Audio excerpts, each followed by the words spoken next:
Surprise for you. Do you know that that is not the only song of Father Knows Best? That there's another one? I can't sing. And we were sued by Warner Brothers at one time because one of them was owned by Warner Brothers. And I think it was that one. So you may just be hearing from the lawyers. And there's another one that goes da da da da da da da da da da da da da, and it's a difference of 2 notes were switched. And that's it? That's it. Mm-hmm. That satisfied it. Well, see now. See, you learned something. That's why we brought you here. Yeah. And we're out of time, Eleanor. Thank you so much for sharing. Bye-bye, fam. Yay! Only kidding, only kidding. Well, it's surprise time here because, ladies and gentlemen, who do we have? The one, the only Eleanor Donahue, of whom I have been a fan for S.O. many years. Oh, thank you. S.O. Now, you know what I have here in my little fun book? Of course you don't know. You don't know who the hell I am. You don't know anything I going know on. who you are. I've seen your that's tweets. true. You came to my front door. And it's little red car. That's right. I came to your front door, but I was nice about it, wasn't I? You were darling. Yeah. Thank you very much. I wasn't so nice, but you were adorable. And you didn't know who I was. No. I knew exactly who you were, though. Well, I've got you here in my book. I'm so flustered I can't remember the alphabet. E, F, G. I truly am. Okay. Do you need a little help? I certainly do, and we're talking psychiatric and plastic surgery. What have we here? I need my glasses. I'll show you this first here. Uh-huh. Oh, I know them. Do you know them? Yes. Uh-huh. Jane Wyatt, Robert Young, Billy Gray, Laura Chapin, and of course the lovely and vivacious and talented and ever popular Eleanor Donahue. Okay. But Eleanor, now that we have you here, and we do have you here, and you are trapped here with me. You are indeed trapped on Cubic Access Television, whether you like it or not. This is fun. I really like it. What do you think I've of done my stranger set? things than this. You little kitten with a whip. No, that was kitten. As Eleanor just corrected me, it's Princess with a whip. Well, I think that we'll pull this out first. Don't you think, Matt? Because this is sort of the surprise that we have. Now, the surprise is that years ago, while you were doing the Father Knows Best show, I'm looking to Magdalene. No. Okay, go ahead. My brother was working on a show with Eleanor Donahue, and she had some special pictures of my father. And she lent them to my brother, and how many years later? 7 years later, she gets them back. Special, I'll give this to you first. Take a look at them, and I'll show this one for you.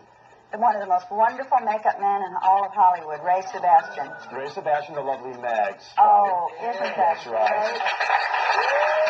Isn't that nice? Oh, for heaven's Isn't that nice? sake. Oh, those are wonderful. Read the back, Mr. Well, on all of them, or? No, just Hazel, I'm glad this is on it because I had forgotten her name. Oh, golly. Oh, he was wonderful. Such a lovely man. It's Mag's brother sitting over there, Ray Jr. That's right. Yeah. And that's great. And it says here, hairstyle, is that what you want me to read? Hairstylist Hazel Keats and makeup man Ray Sebastian put the finishing touches of glamour on Eleanor Donahue before she goes into a scene of Grandpa Jim's rejuvenation. Funny, Max is starting out the same way. She's rejuvenized a couple of grandpas. We have 290 some odd Father Knows Best, so I don't remember very many of them. And I don't. It was a half-hour telefilm they Yeah, well, I know. Yeah. That, but I mean, the episodes. Told by Mr. Pete with Eleanor Donahue. What do I know? Well, I wanted to know a couple of things. First of all, you lived at 607 South Maple Street. On the air, I remember. Yes, right. That was you haven't heard that in a while, have you? No. I know. No. And that was in Springfield, but Springfield where? We always thought it was Illinois, but it wasn't necessarily. It was just wherever you wanted it to be. Springfield, wherever. Because it was USA. it was the perfect family in the perfect town with the perfect setting. And you were doing the show from 1954 to 1962. Have I got my years right? That's what my little book said. No? Okay. Wrong. Okay. 1954 to 1960. 60. 59, 60, I think was our last. And one of my questions was, and you don't have to tell me if you don't want to because I'm not sure that this oversteps the bounds, but what kind of money were you making back then on a weekly series in like 1954? Oh, practically nothing by today's standards. By today's standards? $150, $175 an episode. An episode. An episode. When we finished, I got it. So please, that was wonderful money. And by the end, I think I was making the grand sum of $275 an episode, and I was just as you were swimming in dough. Well, it didn't cost as much to live in those days as it does now, you know. And all those years, you finally got a raise to $275. Right. Wasn't that nice? Did Robert Young own part of that show? Yes, 50%.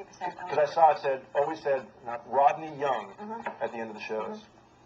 Yes. 50%? Do you think that went on like ad nauseum? You know,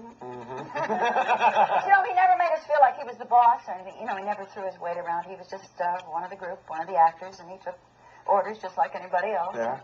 And, it was a lovely experience. I had a great time. Was that a real happy time for you? Personally, no, it wasn't a happy time, but it was a happy time doing the show. But just personally, it wasn't a happy time. No. We won't go into that.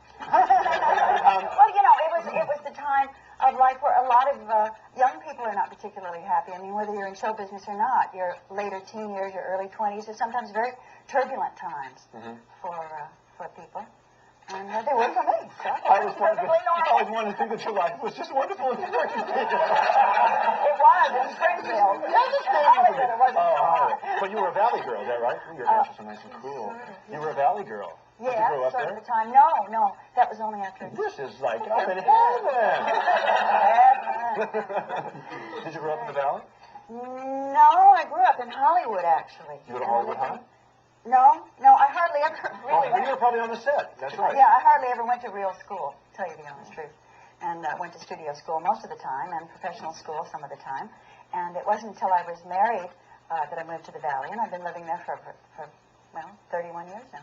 I remember.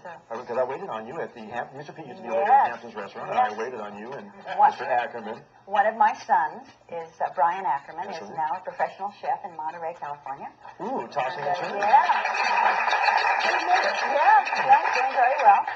Well be done. And, the Andy Griffith Show, which you did for a while. yeah. Did that come about by auditioning? Or by that time did you not have to? No, that was a nice time. I didn't have to audition. I went down and just had a meeting I didn't even meet Mr. Griffith. I met the producer and the director, and we had a chat, and they hired me, and I was on the show for a year, and I left because I was ready for a vacation. I had gone just from the end of Father Knows Best, 3 months later, right into that, and I was tired. Yeah. And I needed to just live a life for a while. Do you have a picture of you and Andy in there? Yes, I'd like to show that, because we are running out of time. Whole bunch of... Here, I'll let you do your thing. I started acting We're going to go all the way to Andy here. movies when I was 5 years old. Well, I didn't know you were that young. Yes. I knew what time you were that young. I didn't know you were acting at that time. Here, we're finally getting to it. We'll like come back into the cavalcade of you here later. We truly do. Isn't that something? Well, now we have a surprise for you. This time has gone much too fast, hasn't it, Pam? This is just ridiculous. Yes, I'd like to come back and do some more. Well, then you'll have to come back because you will. But before she does, I should bring some of my other group back. We're going to do a movie for CBS. you are? A new Father Knows Best movie for CBS. Yeah. Because you had a reunion. Yeah. Thank God. But in the booth, Michael, will you please run some music for me? Put the cassette in? I think he's in the booth. I hope he is. I don't know who's in there. Michael! But because, Eleanor, because you were always a princess, I think it's about time you moved up to queen. So I'm going to dub you queen with a bouquet